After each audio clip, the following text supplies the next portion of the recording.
The URS or user requirement part of that should be very complete in terms of what they're looking for and not a lot of loss of detail.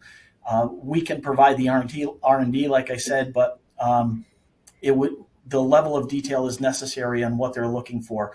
It would be ideal to be part of the specification writing phase, meaning that if they've gone to the point where they've selected us, maybe we can help them write it so that it is more complete and it's a cooperative thing.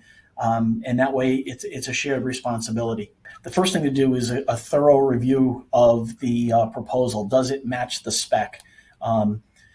What we try to do is almost do a 1-for-1. If this is in the spec, this is what we're providing in our proposal. If there are things that we take exception to, or if there's things we might do differently, we'll actually be very clear about what those are. So a thorough review of that is needed.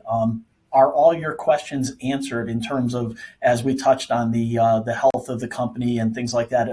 Did they present it well? Is everything answered in that regard? Is there enough detail in the proposal to provide an understanding of how the machine is going to be built and how the assembly is going to be done?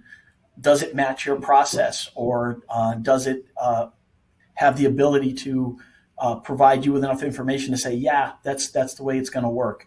One of the things that we do, I think we do pretty well, is if there's areas that need development, we'll actually undergo a small R&D process and provide videos and pictures and things like that. So do those pictures, do those videos actually amply show what you're trying to assemble? Does it match what your expectations are?